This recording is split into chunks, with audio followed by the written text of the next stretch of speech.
Hakuna kiongozi ambaye hana gome yake ya kisiasa, na gome ya kisiasa ya rais wetu ni hapa Mlima Kenya na bonde la Ufa. Lakini wakileta nyokonyoko,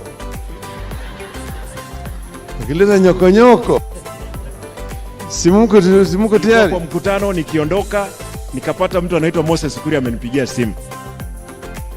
Nikipigia yeye ananiambia vice chair. Nashindwa, Moses ni yule ule. Nimeambia wakora wote na matapeli na wezi pamoja na wafisadi wote, mambo yao ni matatu: either wahame Kenya, waende jela, ama wasafiri waende mbinguni. And good morning. Are we in Kenya? I think this is New York time, the UK time. We are sorry. Yeah. I'm already prophesying where I'm supposed to be at. Yeah. What up? What it is? What? How you doing? But welcome to the conversation. I'm Alan Harbert, and my co-pundit here. In a little while, he's going to be introducing himself, and we are here to bring you an in-depth analysis of what is happening in the shadows, the corridors, behind the curtains, behind the carpets of politics in the country. And this is debatable. Agree to disagree. You can engage with us on our platforms. That is at our concepts. That's on. You can find us on TikTok and Instagram as well. But as well, you can leave your comment on this broadcast. Bonnie, Yes. kindly introduce yourself and appear. Tell us how your week has been. My name is Boniface Miriko.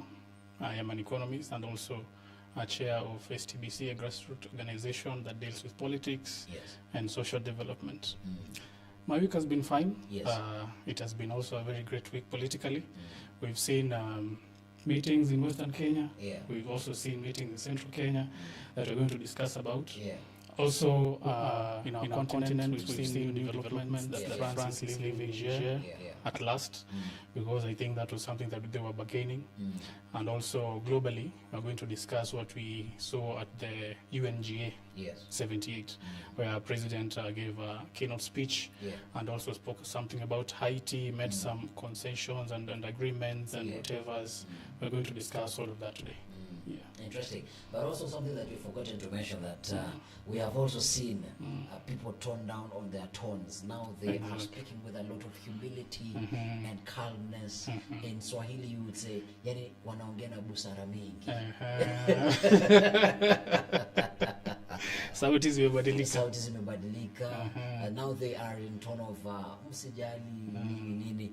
But mwaka kianza, uongozi wao kianza, they were like, we are the government. We know what we have to do. You have to. Your place is there. Our place is here. Yes. Yeah. I remember there is one famous morning show on one of the TV stations, and this guy was saying, opposition, kama mko na maneno, si mtu apie, wale tunaenda wrong. And guys in the comment were like, tangu lini government kaanza kuitisha opposition usaidizi? Yeah. It's quite interesting. And of course, my week has also been rather interesting. What I find interesting, what we're going to be talking about. I was here on this platform and I told you that Africa needs to renegotiate how we look at democracy. Yes, and democracy is not just about if I've been in office for 1 year, for 5 years, then I will leave office and then give the opportunity to somebody else. If you know what I'm talking about, I'm talking about Rwanda. I'm talking about Rwanda, Paul Kagame deciding to run for a 4th term. We're going to be talking about that. But also rather interesting, on Friday, as the dialogue committee was receiving recommendations from the people, somebody very suspicious brought in a last-minute document. Samson Cherargei, the senator, saying that you know what, 5 years is not enough to implement such a magnificent manifesto. Yes, such a magnificent manifesto. You need an extra 2 years. And I was like, okay. That is a characteristic of someone who is not a good planner. If you have 5 years, just plan for 5 years. Yes. If you know you have 4 years, plan for 4 years. We're going to talk about that in a little while, because it's going to be lengthy. It's going to be hot, and it's going to have a bit of agreements and disagreements, of course, because it's debatable. And here we agree to disagree. You mentioned something about the president being at the UN General Assembly, and that is where we want us to start the conversation. And there is an article that has been written by one of the dailies or the digital platforms, and it's saying that Haiti is not going to be a walk in the park for Kenya with the 1,000 soldiers that they are sending over there, where you have civilians who have turned into now the mob. They are terrorizing the whole place. But let's hear some of the concessions that the president made while he was at the UN General Assembly. And I mean, our president was very elated when the himself, Joe Biden, stood on the platform and said, "I recognize this particular name, William Ruto." William Ruto.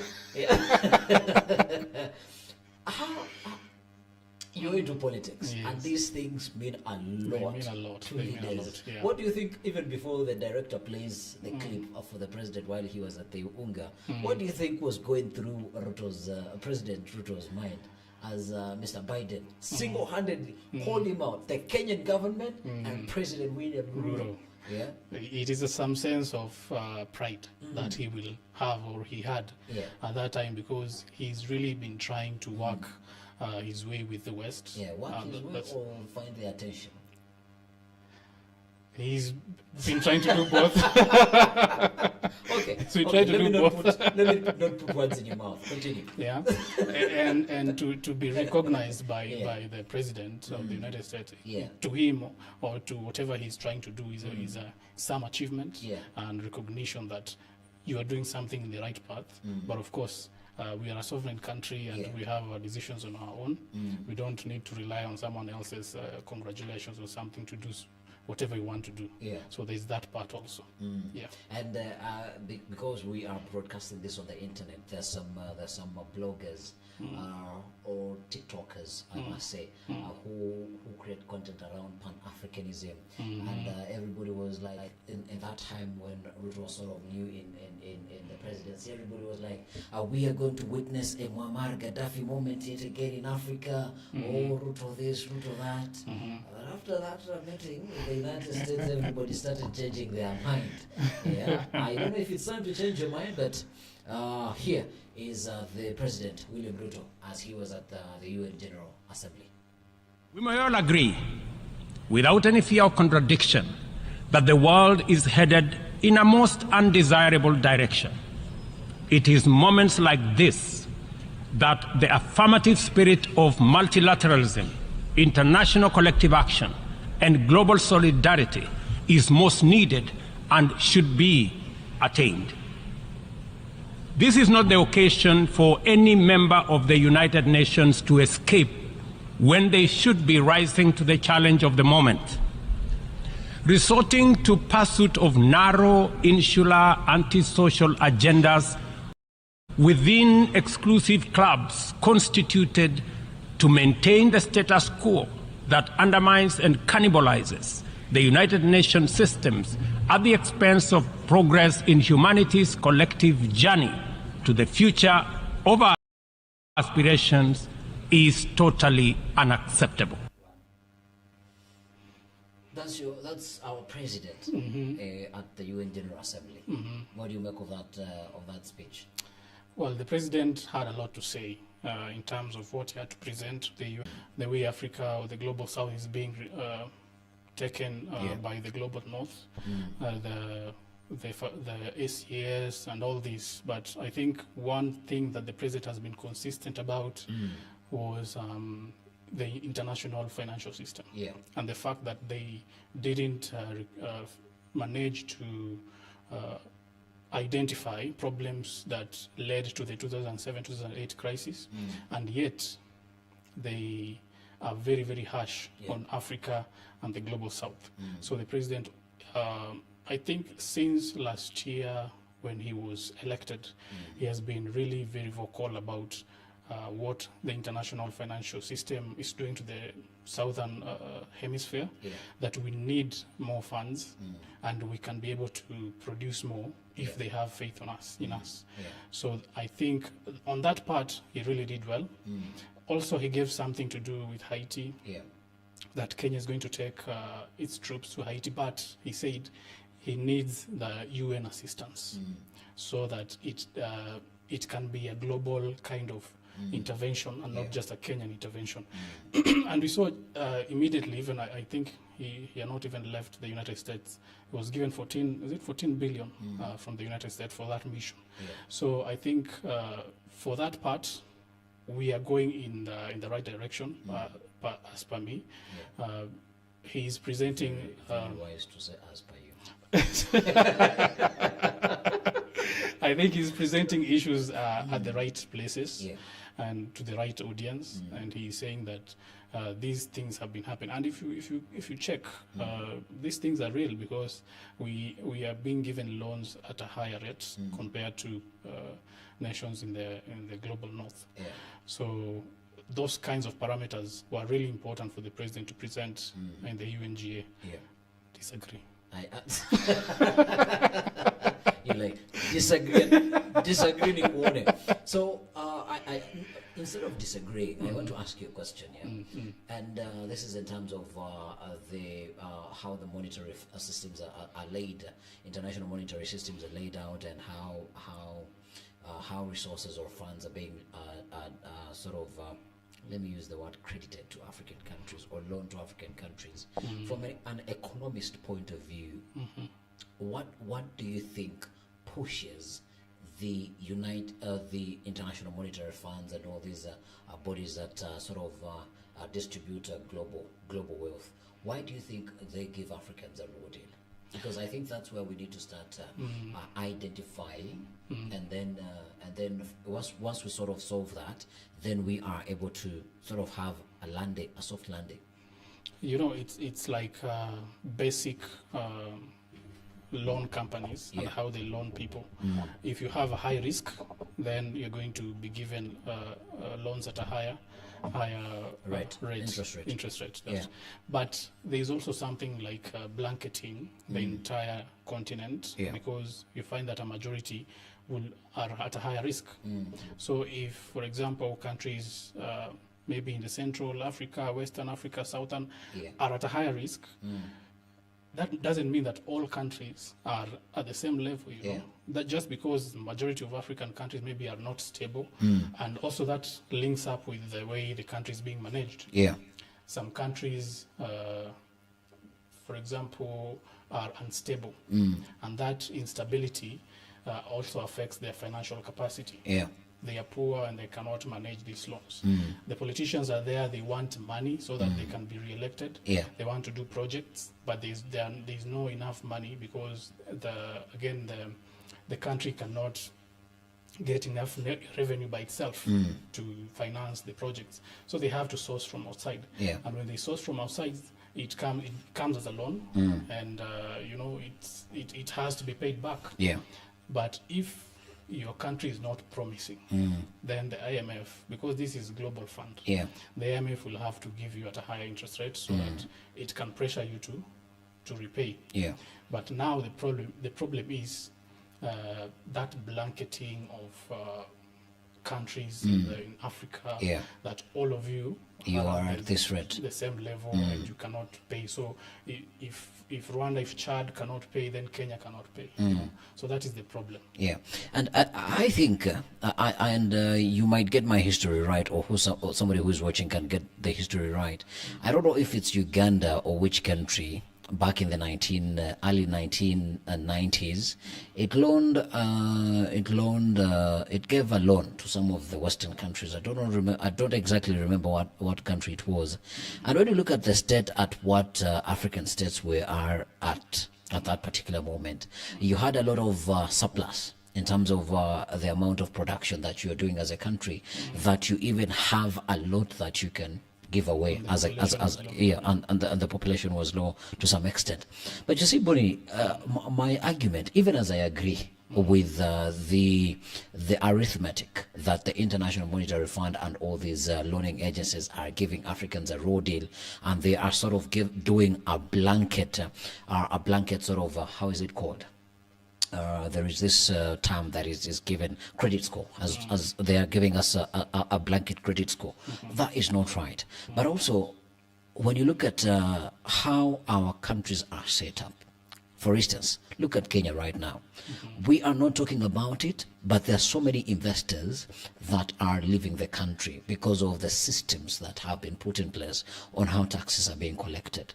So if you have investors that are leaving your country, that would have injected money in your economy without any single expectations of payback, they are leaving your country, then how is an external party willing to loan money from you? Like Bonnie, let's use a perfect example. If you come ask me for a loan, I will ask you, Bonnie, I know you have a brother. Why isn't your brother loaning you money? You get? I will be like, if your brother cannot loan you money, then why should I loan you the money? And if I agree to loan you the money, then I'm definitely going to make sure that I get a higher interest rate, because I know there is a possibility that you're not going to give me back that money. So even as the International Monetary Fund looks at sort of coming up with a different credit score, because I heard also Moses Kuria say that through the Hustler Fund and the amount of money that people are taking, the International Monetary Fund is sort of looking at using those credit scores of how people are repaying those debts, which is a beautiful thing. But also a country needs to look at how are we managing the resources that we have from within. Because honestly, if you're given a loan and you're given a grace period of 10 years, at 10 years, these are two governments. If the constitution is not changed, these are two governments. Yeah, how are we going to remain accountable in a transition? Say this government is happening right now, you're given a loan, and 5 years from now another government has to come in. You get? And probably the current government loses the elections in 2027 and a new government is coming in.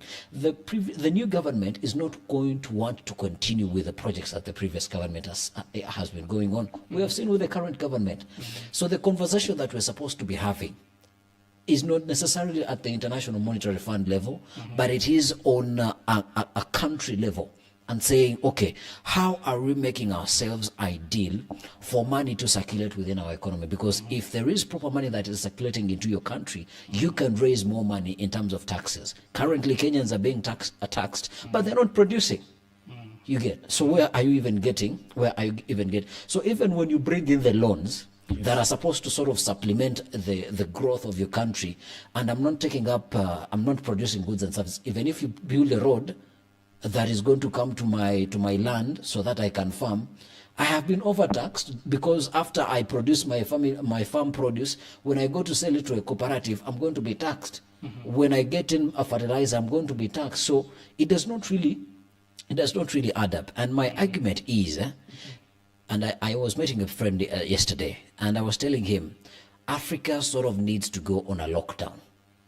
And sort of locks itself. I know it might not be sustainable, and it is not sustainable, but we sort of, when you're told it's either you do it or you do it.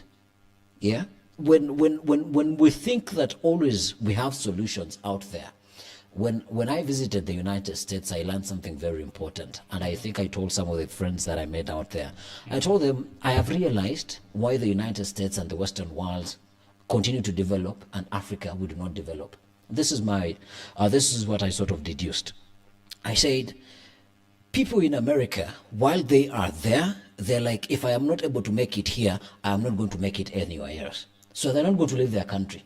But we, hata boni tunaweza kuwa tumekaa hapa, but we are like, my big break is not in Kenya, is in the United States, is in the UK. So if also our government thinks like that our big break is supposed to come from outside, and not from the people who are patriots and who are citizens of this country, then we're never going to make it. And when we talk about that we have homebred solutions, and you want to bring in new manufacturers, you want people to bring in their own companies, and you're not sort of pushing your own country to grow their own solutions, it's going to be tough. And we're going to be having this conversation over and over, and a new president is going to come in after 7 years, after 10 years, after 15 years, and we're still going to have the same conversation. I think I will add to that, and I agree with what you've said. although I started with saying that you disagree, but I agree with what you're saying. With what you're saying. And to add on it, I think how we are spending our money also matters, because the levels of corruption in our country, we understand that all countries have corruption. Yeah. Even the United States. Absolutely. They have corruption, but the levels are different. Yeah. You know?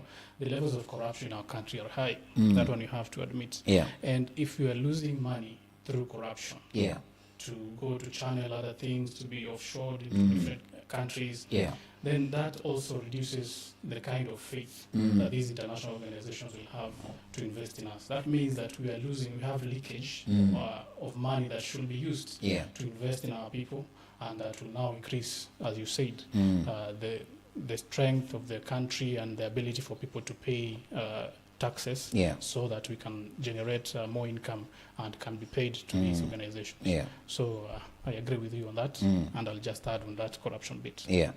I think we really need to restructure this whole thing, and the only way we're going to be able to restructure this is,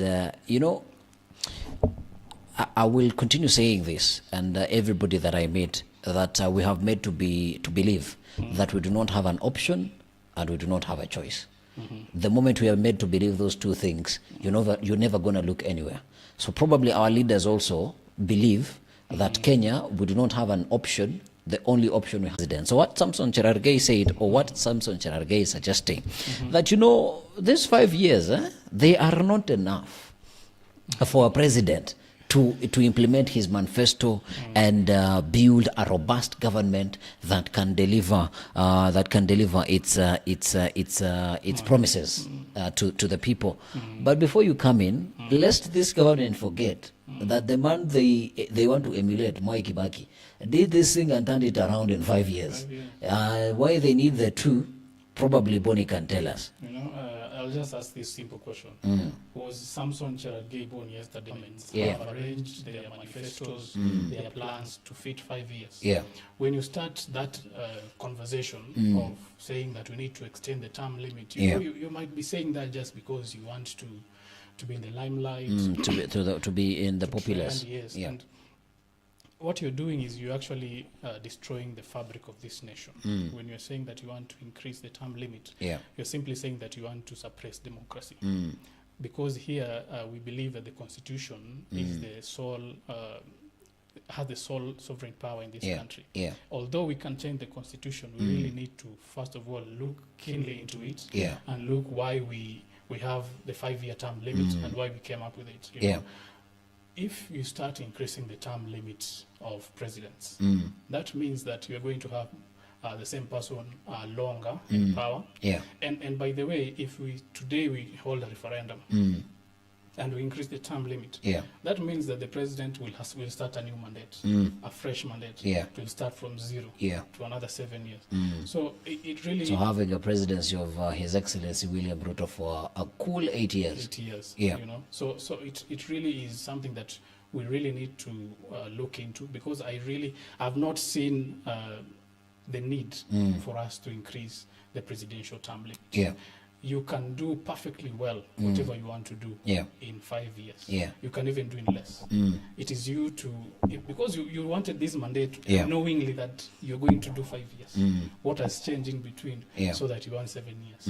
So I think that is just pure personal and selfish rhetoric from the senator.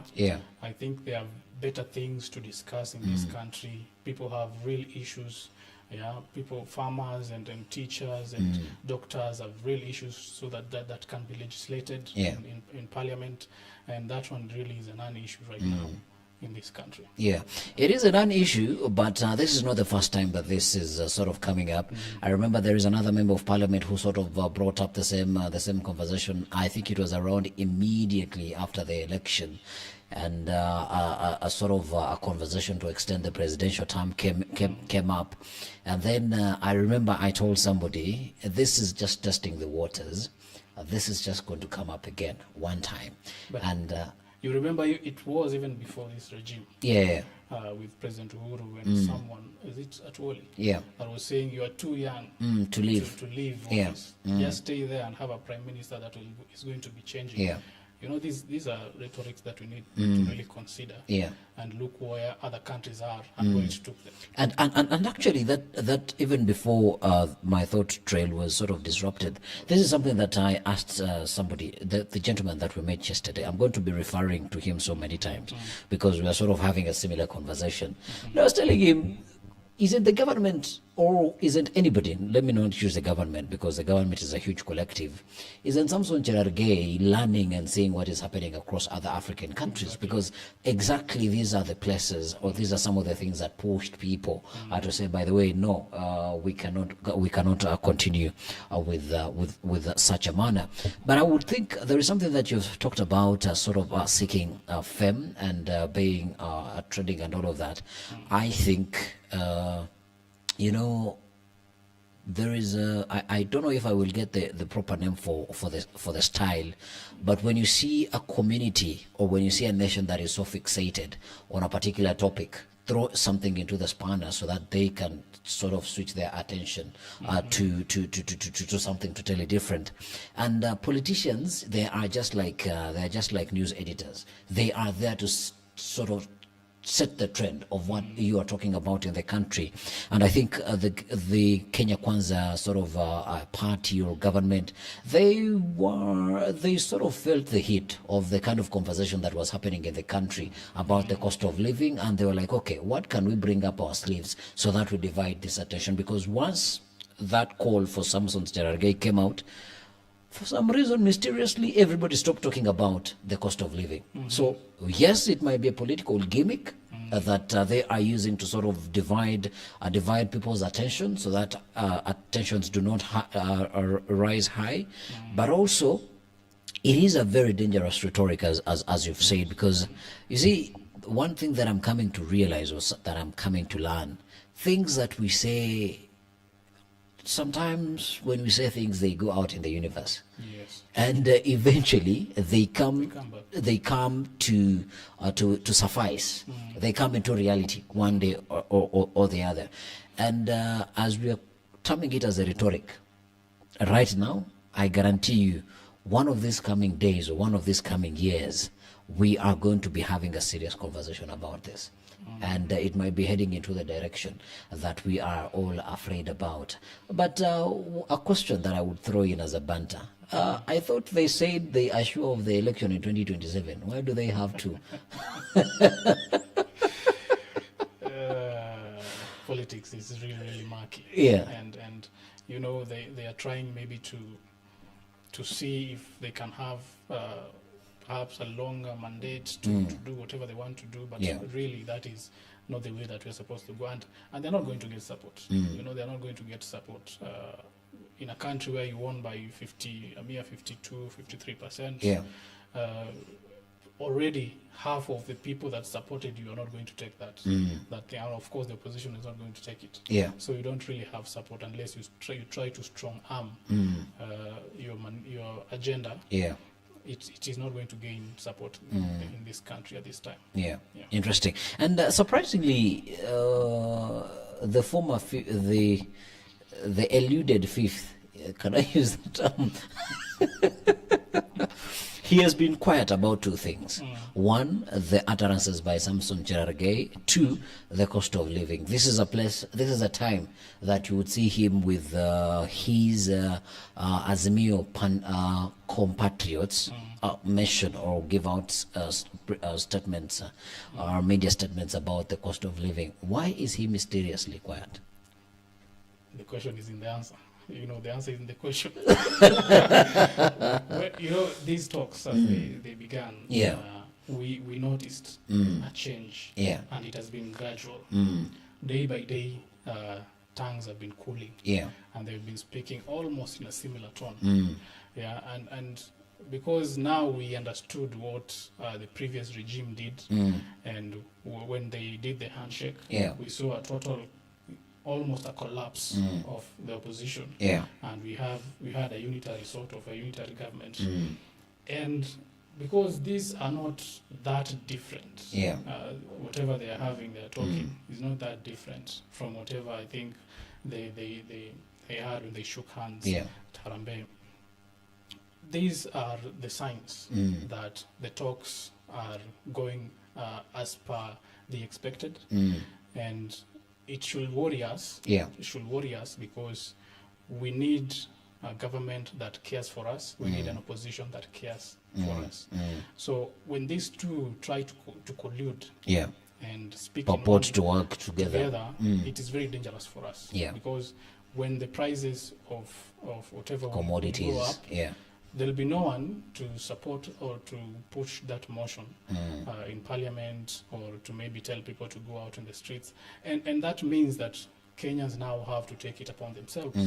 We should not wait for politicians to tell us that, by the way, the price of unga is very high. You know, you think the price of unga is high, then do what you're supposed to do. If you want to go and protest, you're allowed to protest. You're allowed to organize. So it is a dangerous kind of a situation that we're having, and we really need not to go there. We need an active opposition. Of course, if our opposition is active, the government is going also to be trying to defend itself. Yeah. But we really need that kind of fiery opposition. When someone is saying that they want to extend the mandate, we need the opposition to really come out very fiercely, very strongly, to condemn such ideas that can infiltrate the way things work in the country. Yeah. And speaking about Raila Odinga, he said that if you think it's his time to retire, he well knows the way back to Bondo. So do not push him in that direction. And you spoke about a tongue sort of softening. I want us to now move into that. So the deputy president hasn't pronounced himself about the utterances by Samson Cherargei. The president hasn't said anything. While he was in the United States, there were calls in the country to fire Moses Kuria, cabinet secretary for trade and investment. There were also calls to fire his economic advisors. And sort of the president mysteriously came back to the country silently without making a big fuss about it. But today he was seen at I think was Uhuru Park, where Uhuru, is it Uhuru Park or Uhuru Garden something? He was launching the community health volunteers stroke workers.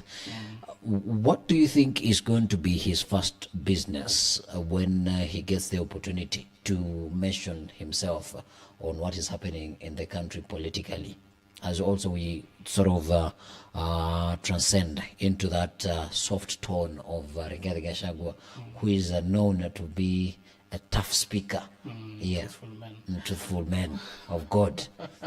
Well, if you're looking at what the president will do, we have to go back to what he did when Moses Kuria was on fire, when he said that the media is this and that, and also when other political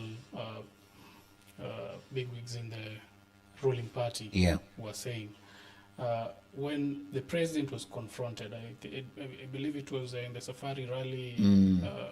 During the Safari rally season. And he said, who is going to defend me if the media is against me? Yeah. So in one way, he supported what Moses Kuria was saying. Yeah. So it is the president himself who created Moses Kuria and made Moses Kuria to speak the way he's speaking, to do whatever he's doing. Yeah. So if the president tries in any way to fire Moses Kuria, it will be sort of an admission of wrongdoing upon himself.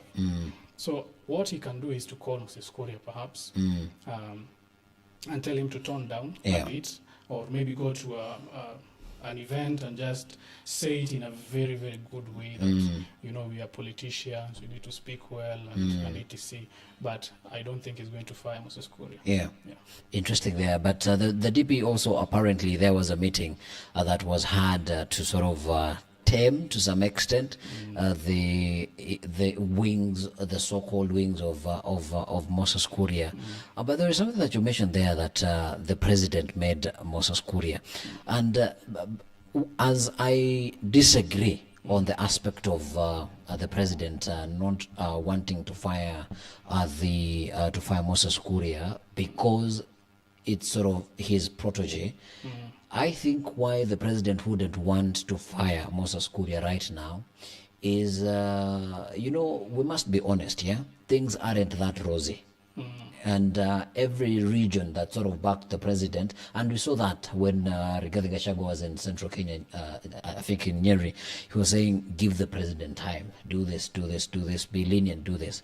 If the president was able, or he dares, let me say this, dares fire Moses Kuria, then this is somebody who's going to go in his backyard and is going to rally up sort of a rebellion. So I don't think the president does not want to fire Moses Kuria because he made him, but because he knows it is too early for him to start to create chaos, unnecessary chaos, basically, unnecessary chaos. That is how I would look at that. Deputy Rigathi Gachagua, his low tone nowadays. What do you make of that? He's trying maybe to start to realize his position also in the country and what kind of influence he has. But Deputy President Rigathi, of course, he has been a person who has been very, very vocal about what has been going on. But the toning down of his statements, perhaps it's an indication that there is some kind of agreement or there's some kind of talk behind the scenes that he's been having with the president. Of course, I think the deputy president will only listen to the president. He will not take orders from anyone else. So perhaps this is the president trying to tell him, we're in the process of something. The country is cooling down. You know, we don't need people up in arms again. And we want to make sure that the economy is going the right direction. We can politic towards the end, but right now, just tone down. And you've seen it's in both sides. Even as you said earlier, the former prime minister has toned down. So I think it is a mutual gentleman's agreement, as I see it, for them just to tone down as the talks continue and to see where it will lead them. And again, this is not disagreeing, but a different perspective. I think the DP is a worried man. Because as a person, as you've said, this is a person who is close to the president, but I think he's worried because you know, when you forecast for rain and you start seeing dalili ya mvua mawingu imepotea, then you become a worried man. So I think the DP probably, as the talks are happening, there is something that one does not make him a happy man. It does not allow him to sleep properly, and he's like, okay, because times are going to be tougher, let me sort of tone down on my language, and once everything happens, he would sort of come back and say, you see that sort of narrative that they used during last year's election. They were like, we supported this guy and he did this to us and he did this to us. I think the DP is also sort of looking for a soft landing. If anything just happens, he comes up and says, by the way, I did my part. I tried to support the president, this and this and this and this and that, but he decided to go into this direction.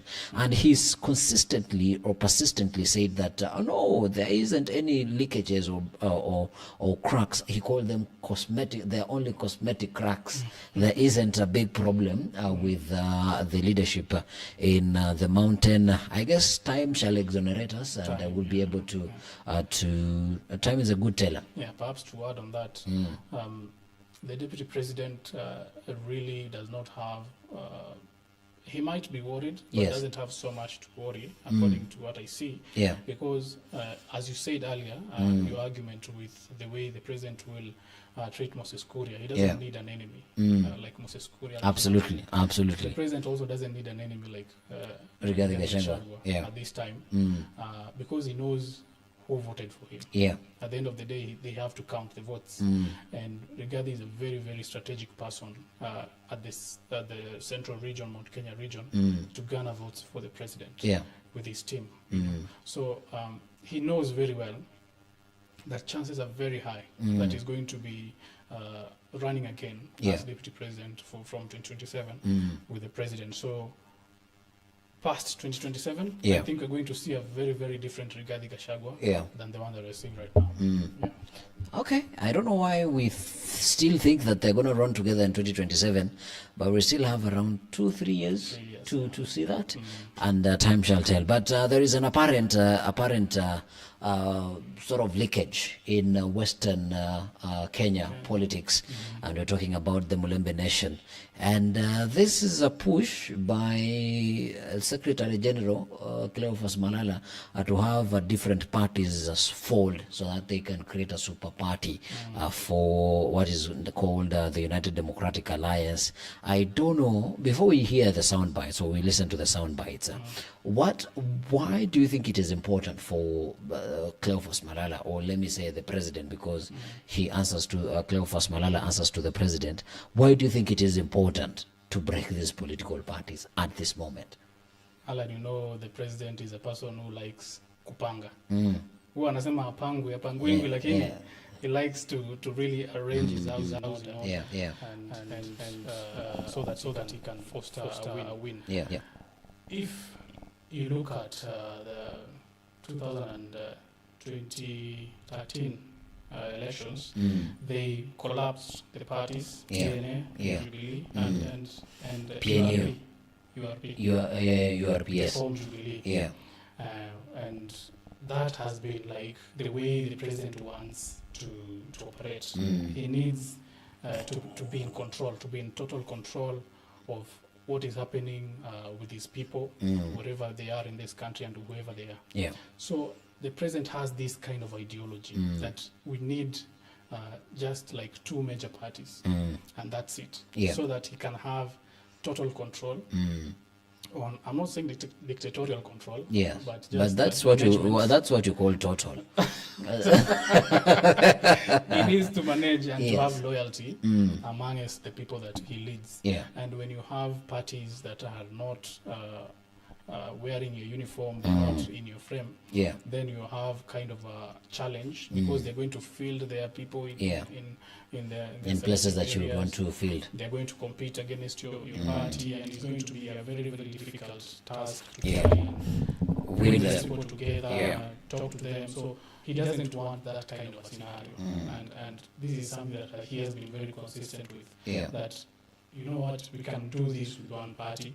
You can be a senior member in this party, you can be a regional leader, but in the same party, and you're going to just be democratic in that way. And to some extent, it is a good idea. It is a good idea, because we want a country that is led by ideologies, as opposed to countries that is led by regional or tribal leaders.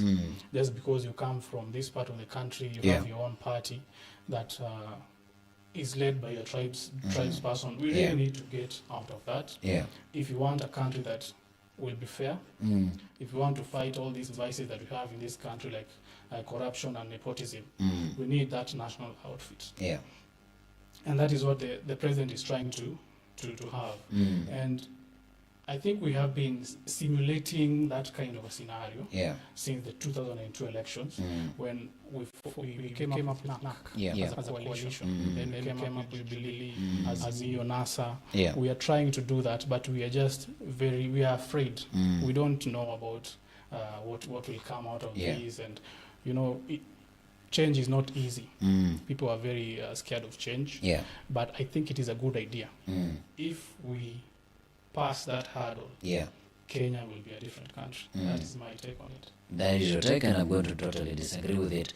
And I will give you a perfect example of there's a gentleman that I was talking to, not the one that I was talking to yesterday, but he said even as the United States is a very democratic country, but there's only two major, I think he was a former senator. I was listening to a podcast somewhere, and he was saying just because United States is the benchmark of democracy, but they only have two main political parties, right? The Democrats and the Republicans. That is as much as having a single political party, because there isn't variety for you to choose from.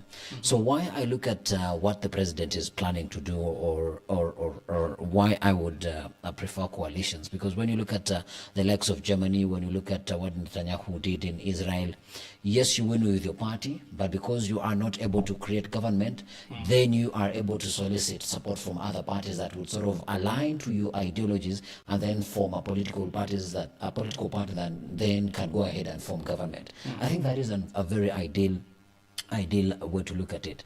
When I compare a country to social movements, yeah, you cannot have you can't have one organization champion for a particular social cause, because they are going to curtail everything in that particular movement, and you're going to find that either way it is not going to take long until these parties still start breaking apart. Look at Kano. Yeah, you see, when we have so many things to learn from, so that we do not do the same mistakes over and over and over again. This is how I would look at it. Instead of the president trying to collapse all these political parties so that you have supremacy over these political leaders and these regional leaders, just treat them with dignity. Yeah, and just give every region the kind of respect that they deserve. Because what is politics? Everybody is just looking at, my people have sent me to represent them, and I'm going to earn the respect that I want. Because why they are fighting not even to collapse their political parties is because then under what grounds will I brag back home?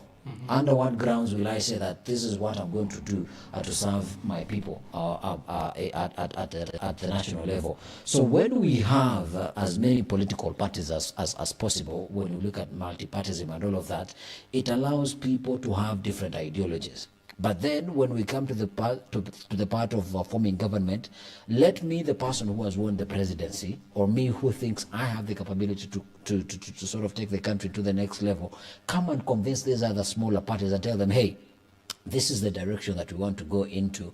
This is the role that you're going to play, and this is the role that you're going to play. I'm telling you, Bonnie, with what we're seeing with the current government and how government jobs are being given out, do not be surprised if we have a super party, and once this super party wins the elections, some regions are going to miss out on particular political positions in this country. Because when you look at all these bigwigs, let me say Western Kenya bigwigs, the political spaces they got, is because they brought something onto the table. Be honest, if they did not bring that, who would have been in those positions? Well, Alan, I will agree to disagree on that. Yes. I think the theory of multipartyism will still hold if we have two major parties. Yes. And what we have right now is simply a simulation of two major parties. Yes. We have been having these coalitions, and you know, they collapse, and they're non-ideological. Yeah. You know? One of the major problems we have in this country, in fact, the major problem we have in this country is tribalism. As a person who has been championing positive ethnicity, I know the aspect of tribalism and how deep it is affecting our country. And that comes and stems really deeply from the parties, the way we elect our leaders. That is the way we elect our leaders. Because we have for the Kenya, maybe in western region, Bungoma and Trans Nzoia, and if you're not for the Kenya person, you really cannot. It is hard for you to get a seat. But who picks that person? You know, it comes down to that. You'll find that the party chairman has influence of who will be elected in this, or get the ticket for Kenya, similar to other parties.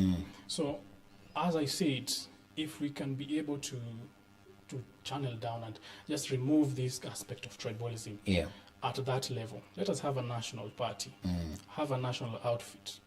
Then you can have regional leaders. It doesn't take anything from you. You know?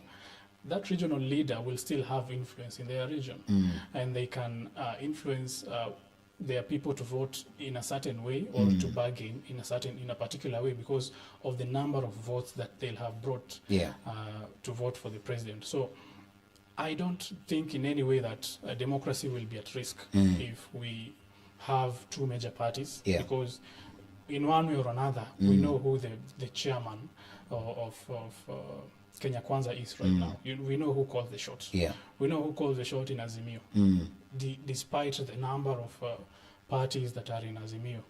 And it will cancel out this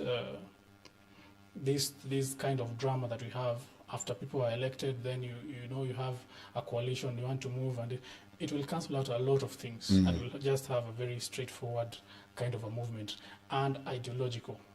This party, and I like the previous election, because it was almost ideological. One party was saying that we need subsidies. Yeah. The other party was saying that we don't need subsidies. And that is the. But the other party future. still found a way how to reinstate the subsidies. Continue. That is the future. Now we need to question them. We need to question them like, why did you campaign on this outcome and then come to change? That is the way I see it. A question that I would ask you for, so that we can go into clips, is then how will we come to the choosing of the person who will be running for the presidency? If we have this. Through primaries. Yes. We'll have primaries, we'll have debates, and they'll be very, very rigorous, and it will be very competitive. You know? The person who will be at the top will really be a person who is very qualified to lead the country. You know, if we start having that culture of accountability, it will cancel out even this aspect of corruption that happens in different parastatals and etc. Because the leader will have gone through very intense vetting from their people, from the primaries, from debates, to come to a national dialogue and just pick one party, pick one person who is going to be the flag bearer of that party. So that is the way I see it. And it's just a thing that I would remind you, all of this would require resources. How many people would have the resources to transverse such a landscape, for them to be able to even woo people, and for them to support them, to support that person who is running as a president. But also, why I think it is very important, as I do not advocate for tribalism, it is very important for somebody in Shavakali to elect an MCA who lives in Shavakali and an MCA who is a lawyer, because they understand the problems of that particular region. Even though, as how things stand right now, that person is not able to produce to the extent that they are supposed to produce it, but that is the basic thing that you are able to start with and say, okay, give them a benefit of the doubt that because they are one of us, they'll be able to understand and solve the problems of our people. If I do not stay in Lavington, for God's sakes, why would you elect me as a member of a county assembly to represent Lavington? I do not know. I stay somewhere in Kasarani. I stay somewhere in Dandora. How will I know the problems that people in Lavington face? So I think if we look at things from that perspective, I think it would, this whole thing of a national party and fighting tribalism we would sort of weigh down onto it. But when we look at cosmopolitan, if that is a correct pronunciation, then where we have different ethnicities, then we can start saying, okay, based on merit. I remember, is it in 2022 or the previous election, 2017, there was an Omondi who was elected in Kahawa West, where it is known to be most of a Kikuyu region, but they felt this Omondi has the capability to represent us, and then from that cosmopolitan point of view, we can elect people based on merit, but not based on the places that they come from. We are having this conversation because there is an imminent sort of a rift within Western Kenya leaders. Let's listen to two political bigwigs. One is the cabinet. This position for Musalia Mudavadi is very hard to pronounce. Prime Cabinet Secretary, PCS, and his National Assembly counterpart. Let's hear what they had to say, and how we weigh into what they have to say after the bites. Of the National Assembly is none other than Moses Masika Wetangula. I am in the executive. Our leader is President Ruto. Two arms of government. Wewe Muluya, hii fitina yako kila siku ati weta na Musalia, wenyako kurendi. I cannot go and be speaker. Wacha fitina wewe. Unity is not an option. Our unity must matter, must count. Tutembee pamoja. Tusungumuze lugha moja, tuende direction moja.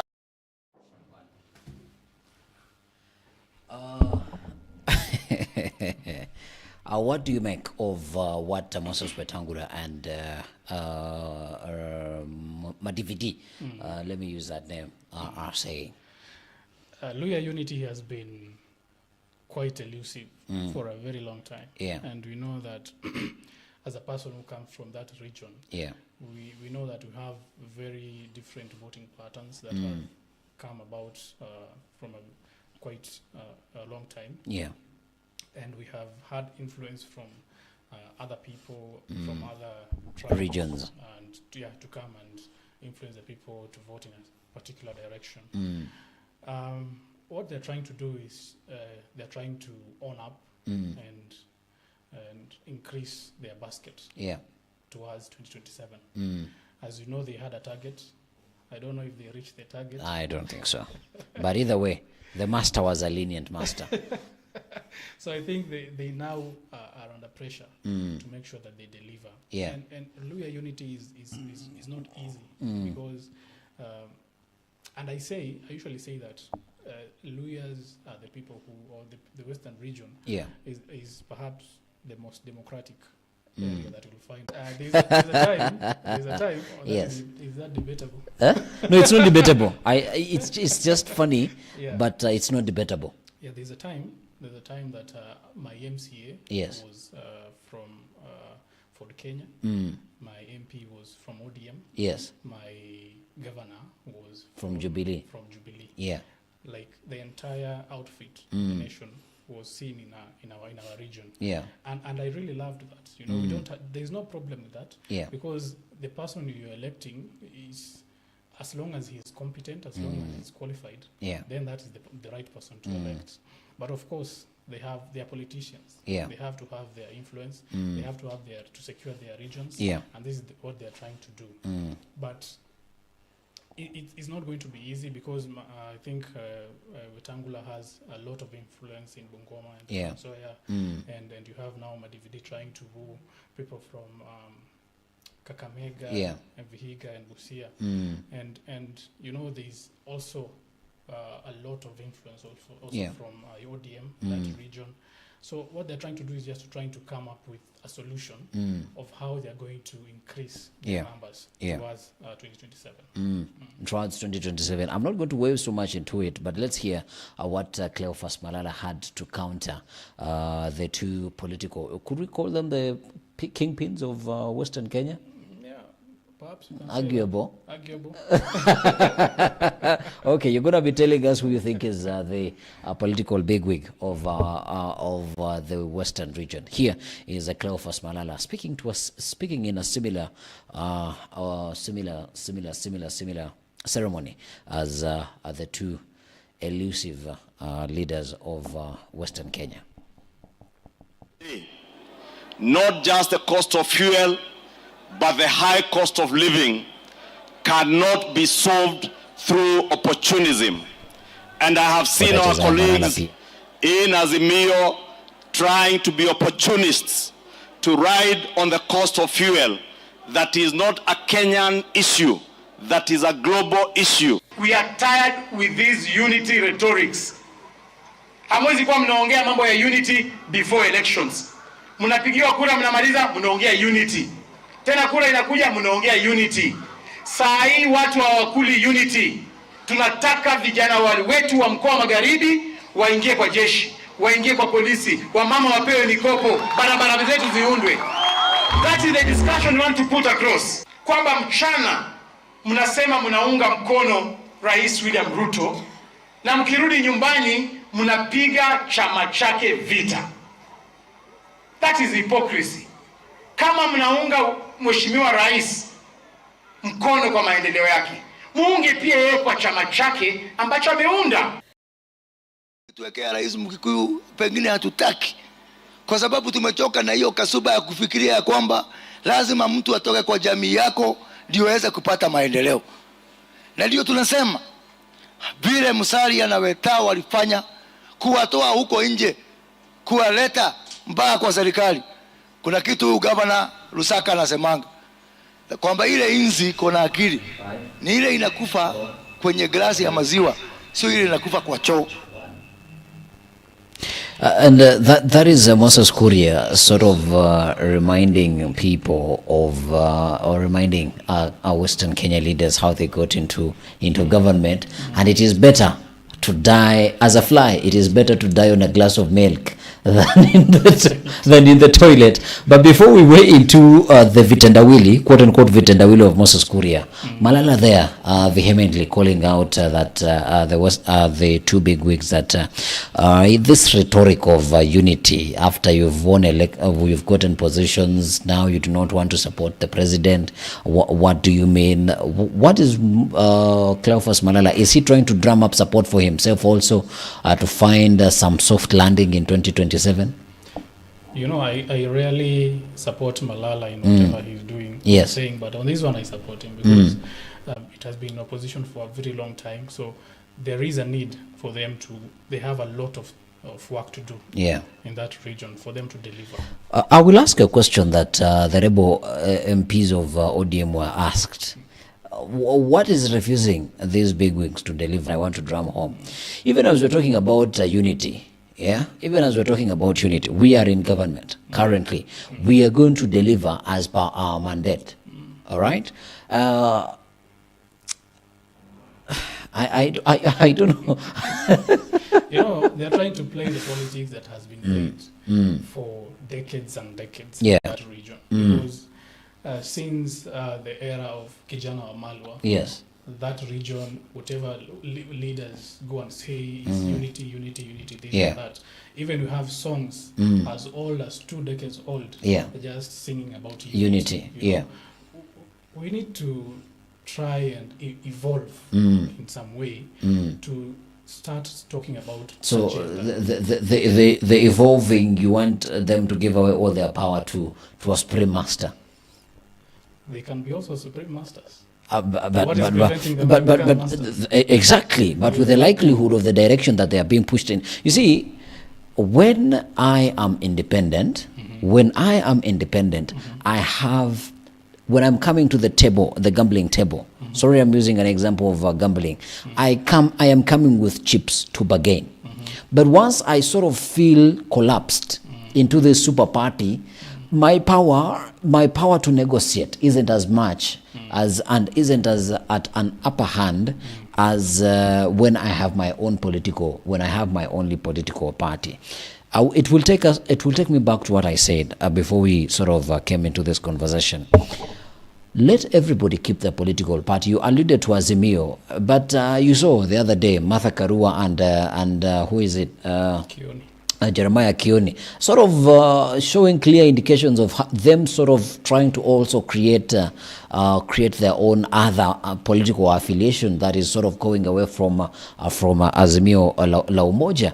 It doesn't matter. If we're going to get to a political season and we see, okay, the only way we're going to win this thing is we have to come together for us to win this thing, that is well and good, but I need to come on the table with the issues that I believe these are the issues of my people, and I have that negotiating power to negotiate for them. Basically, that's what I'm talking about. Yeah. What I have in mind is, you know, if we have that national party, you can have that maybe in whatever name. And Bonnie, as you're thinking about the national party, also think about KANU and what they were able to do. Because when we're talking about a super political party right now, we are sort of wanting to repeat history again. So what is this party going to do differently from what KANU did? You get? Where in KANU we only got 1 or 2 men who had the power from a particular region. But when I have different people who are going to come, because when you look at how the Western Kenya politics is branded right now, actually Western Kenya is at a more bigger place than any other region in the country, because you have immediately after the deputy president, it is supposed to be Moses Wetangula. Isn't he the person who is supposed to be next in line of the presidency? Of course, with the contentious position of Musalia Mudavadi. But per the constitution, Moses Wetangula is the next in command. All right? You have governors who are from a different political party. So you as a region, you are able to pressurize from different directions. But imagine if a whole community like the Western Kenya community, if the government has a super political party, if the government says this is the direction that we're going to take, you do not have any ability to say otherwise. But in this situation, if the government says that this is what we're going to take, because the Speaker of Parliament is from that political party, the governor is going to say, no, this is contradicting to what the people really need here on the ground. So we're going to sort of protect ourselves from having uniform rules being passed and uniform sort of projects just being passed for the sake because the political party wants to pass them. You know, it's going to be a long time for us to achieve what we really want, like a perfect democracy, and to really ward off tribalism. Yeah. We may even never see it in our lifetime. But we need to have progress. And by progress, I mean we need to get off this. You know, during the time of KANU, we had KADU, we had these other... You learned history. You remember these funny names? I did history of a different country. Okay. So we had these funny names, KANU and KADU and ATC, that were also regional. We didn't have that national. While KANU tried to have that national outfit, you know that at that time we had a dictator in this country, and his name was Arap Moi, dictator. And everything went the way he wanted, because he had really defined himself. I am not calling the current president a dictator, but don't you think that him strictly defining how the lines are supposed to be, don't you think that he would also, I'm not saying he is a dictator, don't you think that he would also be emulating aspects of a dictator? Because if political parties have said, this is a rhetoric, this is a conversation that they had from the very beginning, and some political parties are like, no, we're not doing this. But if the president is still vehemently saying this is the direction that we're supposed to take, don't you think he's espousing characteristics of a dictator? A right to respond, then we go to Mombasa. At the end of the day, we have a leader, and that leader has to say where we are going to go. And as you know, if you're managing people, whatever cadre, you're going to employ different leadership tactics. Sometimes it's going to be dictatorial. It's allowed. Sometimes it's going to be laissez-faire. Sometimes you have to do just democracy and agree to what you're supposed to do. So at the end of the day, if you're going to have a national party, per se is not going to be led by that president. It should be led by a council that represent all these other people. And interests. The interests of all other people. And they should have a right to come with agreements they're supposed to. Why are you smiling? I'm about to tell you, go study about something called selective amnesia. And when we come back on Monday next week, you tell me what you found. I want us to escalate this conversation. We are really short of time, but if the producer could play the clip from Mombasa governor, has a name, tough one, Abdul Nasir, Somad Nasir. Let's hear what he has to say about the privatization of the ports, and also the president jokingly said to one premier from Italy, we can carve out a whole island and give it to you. Let's hear. Probably this is one of the plans. Kubebwa kifalafala na bandari. Ni lazima tujue feasibility gani ilofanywa kuonesha ya kwa hii bandari ya kwa leo wanataka kuibinafsisha. Kwa nini wasiende kubinafsisha Kenya Airways ili ndege nyingine zije kuingia hapa Mombasa? Tukianza kuzungumza habari ya ndege kuweza kutua katika Mombasa, tunaambiwa ya kwa Kenya Airways inaangaliwa, lakini leo wanataka kubinafsisha Kenya Ports Authority. Ukienda katika sehemu ambazo kwamba zenye kukuza miwa, viongozi wameweza kushikana. Wana Mombasa, nisikizeni na nisikizeni kwa makini, na yakisi mimi yale ambayo kwamba mko nayo nyinyi. Mkiona ya kwa kaunti ya Mombasa imeajiri vijana, mkiona ya kwa tunajaribu kila njia, mkiona ya kwa bei ya leseni tumeweza kuipunguza, mkiona ya kwa ile fedha ya kulipwa na tuktuk na matatu tumeweza kupunguza, sio kwa sababu hatuhitaji fedha, lakini in the laws of economics there is the principle of diminishing returns. Ukachukua ile tauli ukaitia katika maji, ikamue vile utakavyoikamua, lakini mwisho ukaikamua zaidi, itakatika ile tauli, haitoi tena maji. That is Governor of Mombasa. What do you have to make of what he's saying? He has every right to try and ask questions when the port is there is an intention to privatize the port. But it is not something that came yesterday. The privatization of the port of Mombasa, believe you me, started as early as 98. That conversation to privatize the port of Mombasa, because you know the government is not supposed to do business. It cannot be efficient to do every task as needed.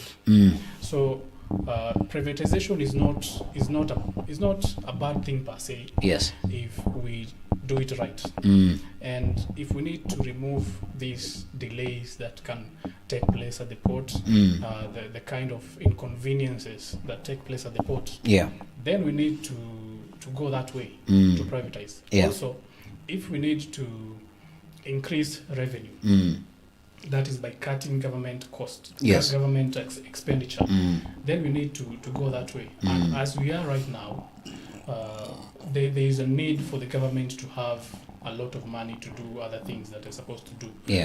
As you're seeing, we are taking a different trajectory right now. We have increased taxes. So what the government is doing basically is trying to increase the revenue that it's collecting and trying to retain the amount of money that it can have. So if you're spending a lot of money in these parastatals, KQ, you're making losses. You go to ports, then you're having some inconveniences and a lot of corruption. Then you're going to Mumias and you're having a lot of inconveniences and corruption also. You're losing government funds at the end of the day. So what the government is trying to do here maybe is to reduce on the amount of expenditure and to use it elsewhere. But of course, if you're going that way, we need to have proper ways and proper laws that are going to make sure at the end of the day that the Mwananchi, the local Mwananchi at Mombasa is going to benefit, even if you're going to change the people who are going to operate at the ports. If it's someone from Saudi Arabia, I've seen that they were having talks with a Saudi Arabian company to come and manage the ports. If they're coming from Saudi Arabia, make sure that above 80% of the people who are going to work there are Kenyans. And the kind of revenue that company is going to bring should be reasonable and should increase. So it's something that, you know, as Kenyans, we are not really ready to speak about the issue of privatization. But it's not such a bad thing if we really discuss it at that level. You see, as I agree with partly with what you've said, that one, the government is not supposed to do business, because if government then does business, we never know what kind of this arm or this hand is taking from here, then giving here, then that vice versa. But I'm going to ask you a question. Who manages the ports of Saudi Arabia? I'll have to do research on that. Who manages the ports in the United States? Enlighten me. Who manages ports in Russia? These are countries that have built a state. Who manages the airports in Singapore? These are countries that their leaders have made deliberate decisions. You remember the famous Prime Minister for Singapore, who said, if you all think that the country is going to be held hostage because of what you're doing at the Airports Authority, I am going to ground this country. No plane is going to come out, but I'm going to restructure this Airports Authority. And it worked. So all we need is governments that are willing to make sure that these sectors in government are really working. I asked you questions because United States are managing their own ports. The United States of America is managing its own ports. Russia is managing its own. And all these developed developed countries. If you're going to need, definitely, Boni, if you're going to bring an independent contractor to manage your assets, they are going to put their business interests first. And they're going to be taking capital or interest out of your country, and they are investing it back in there. These are basic economics lessons. Because if you invest in me, definitely you're going to make sure that you are going to take as much profit as you can. And you're going to cut costs. This is something that is happening with the Chinese. The people, how many Kenyans work at the SGR? And we want to do the same mistake and lease a whole port that has the capability to bring in as much revenue as that we're going to borrow from outside. You get? So this takes me back to the point that I was making when we were beginning this conversation. We have to stop thinking that we do not have options. We have to stop thinking that we cannot do it ourselves and say that somebody, why is it that when a father is bad, you never go hire another father to come and raise your children? You have to figure it out either way. So what is so hard about figuring out our own business and putting people in the correct way and saying that, okay, yes, I know corruption is going to happen here, but this is the least, let us meet the bare minimum. How hard is it? Honestly. Okay.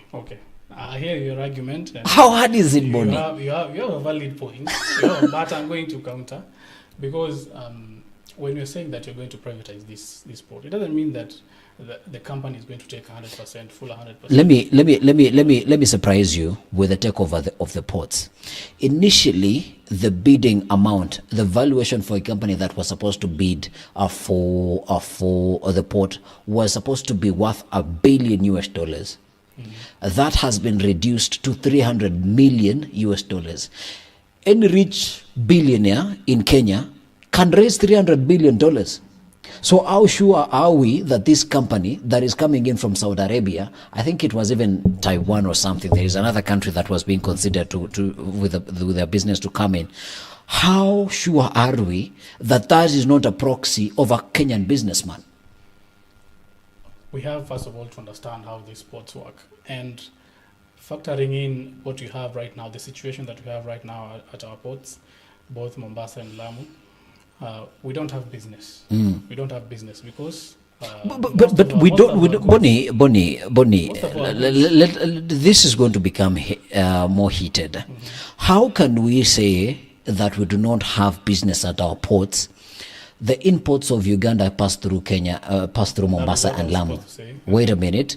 The imports of Rwanda come through Lamu and Mombasa. The imports of Burundi come through Lamu and Mombasa. What do we mean we do not have business? Some of the imports of the Democratic Republic of Congo, what do we mean we do not have business? Actually, a lot of imports of these countries have chosen to work with Tanzania. Why? And have Tanzania contracted anybody else to manage their ports? They are working with China. They are working with. I figure they are working, like, for example, if we're taking that, what is it? The pipeline. Yes. That goes from Uganda to the port of Dar es Salaam. Yes. They're working with France and China for that one. Yes. You know? And it doesn't hurt. It doesn't hurt for us to contract business from other people who will be able to influence business to our country through our ports. You know, in one way, we are trying to attract investors in our country. If we can manage... Investors you're chasing away with the amount of taxes that you're putting on them. If we can manage to have more people or more goods passing through our ports. In fact, these companies were saying, we are looking at the Mombasa port and we are wondering how we can get business in that port. Because initially this port was very lucrative and it was popular because Uganda, these countries, Rwanda, were passing their goods through the port. But now they are not. You know, most of their goods pass through Tanzania. So that is why we are trying to invest and to attract these investors from other countries. Now, Bonnie, let me break your back. If as an importer, I'm going to bring in goods through Mombasa, and you as my government, you're going to tax every single product that I have in a bale.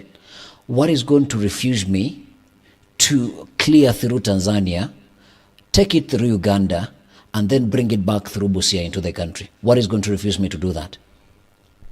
Alan, I think what you're going to have in this sport is competition, and we're going to increase competition. No, Bodi, look at it this way. Look at it this way. You want to bring in business into your ports, right? But you are chasing away the first business that you're supposed to have with your importers into the country, right? Because if I cannot be able to pay the excise duties that, or the taxes or the import duty that I'm going to pay on products when I clear them through Mombasa, I'm going to clear that stuff through Dar es Salaam. I'm going to put it on a carrier, take it through Uganda, and then bring that product back into Kenya through Uganda. So I have failed to trap the tax or to trap the amount of money that I would have generated from. And when we talk about people who import, we do not talk about people who import 10 phones. We're talking about people who are importing steel. People who are importing proper importation, proper goods that would have been able to generate a revenue for our country. Bonnie, what I'm saying is this: if China and France are working with Tanzania, how long is it going to take Tanzania to build its own capacity? And at what time are we ever going to build our capacity? We need to stop thinking that we cannot do these things for ourselves, because it is our own people, our own countrymen, who are greedy to the extent that they are not allowing our country to develop to the place that we could develop it. Period. I think we've tried. Since independence, we've tried, and it's not working. Why can't we? Because you're being shown. You see, for somebody to, the divide and rule arithmetic of how things are done. Somebody will show you that there is a problem. They will create a crisis, and that crisis does not exist, so that they can give it to somebody else where they will be able to make more money, basically. Well, my argument is, if we can make more money through this deal with external people who come and manage the port, I think it's worth taking. We are supposed to cut the cost of fuel because we are buying government to government. Are we saving on money on that? External. You see, we have so many things that are showing us that. Okay, Niger, France decided to, because we're not going to finish this conversation quickly. Let's have a comment on Rwanda and Niger. You said it was only time for France to pull out of Niger. Yeah.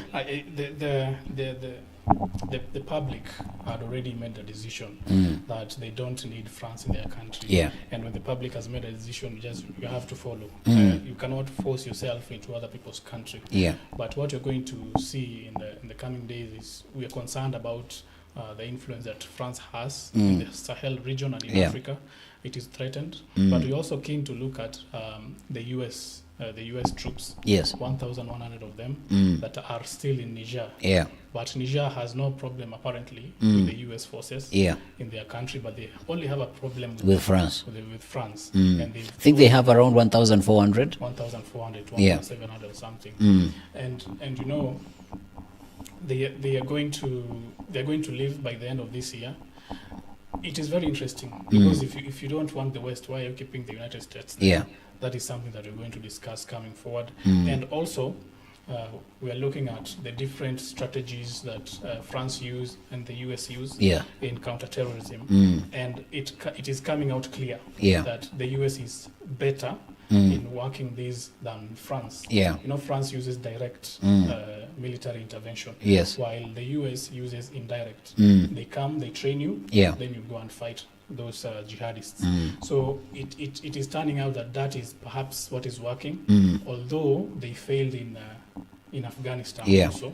We have to put that into perspective, but they are largely successful in our neighbor Somalia, because they're the one who are training the AMISOM and AU forces there. So we are seeing disparities in that sort of a manner. From all this. I think all this, some of you see, even these problems that are on the African continent are artificial. I will borrow the words of Rigathi Gachagua, Deputy President. All these are cosmetic problems. All these are cosmetic problems, and that's where we leave it at. Rwanda, Paul Kagame deciding to run for fourth term. Well, I will say I am surprised that he is going to run even for a 7th term. Yeah. We know that Paul Kagame is not going to leave that that office anytime soon. Yeah. Because just to put it blankly, I think Paul Kagame is just like Yoweri Museveni and other leaders who don't want to leave office. Yeah, if you study history properly, you would find that Paul Kagame, to some extent, people believe he hails from the Bachiga community, where Yoweri Museveni himself comes from. Yeah. Is it Bachiga or Banyarwanda, something like that? Yeah. So it comes as not a surprise that he's going to run for a 4th term, but I think they need really to start consider the future of the country. You know, we understand that you passed through a phase that is not really nice to look at, but you really need to consider what is going to happen in your country even after you leave this earth. Yeah. So in that aspect, in that kind of a thought, perhaps they should start thinking of how they're going to transition power to other leader in a democratic way. Yeah. That is the conversation that they should have. We understand that Rwanda is a performing country, but that doesn't validate someone to take his mandate beyond the norms. Yeah. You know, norms. Yeah. So as much as you're doing, Will also pass. As we're winding up, it was very surprising with the situation that is happening in Sudan. The president who took over through coup was at the United Nations, and he said that the United Nations need to intervene to have a conversation. And also, I think he's called Hamedit, his nickname. He also sent him through a surprising message at the UN, and it was played. And he was like, "Me, I'm ready to have conversation with the leader of the national military, something." Where is the problem in Sudan? There is talk that Russia has started to influence Sudan. Yes. Has it started, or it has always been influencing? Just as it is influencing the entire Sahel region. Well, if it has been influencing, it has been under the carpet. Yes. It has not been real as it is in Niger and Burkina Faso. Yeah. But there is talk that Russia is now starting to gain influence in this country, and it is causing that rift. And then we're going to see what is happening in the West now in that area. Close it.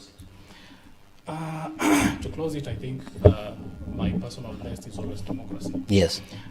What I don't want to call him Cherargei. Honorable Cherargei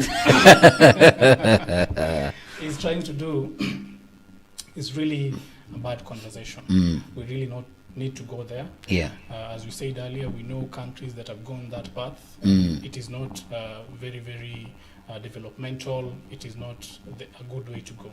So we don't need really an additional 2 years in the term limits. What you're just saying is we don't need term limits. That is simply what you're saying. You don't want this president to leave office. Yeah, after 7 you will say, by the way, this thing can go to 10. Of course.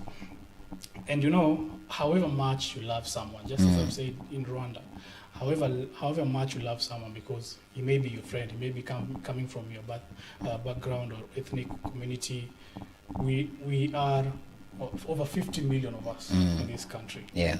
You don't have the monopoly of ideas. You don't have, because just you have a seat, you don't have a say over all of us. Yeah.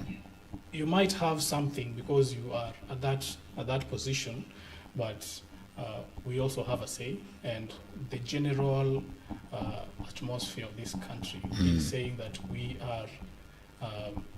are satisfied with 5-year terms, and we understand the president can be good, but we just need 5 years. That is enough. Yeah. As I am winding up, for me, what I will say is I will quote one gentleman called Patrick Bet-David. This is a businessman from the United States, and he says, as an entrepreneur, you must know your next 100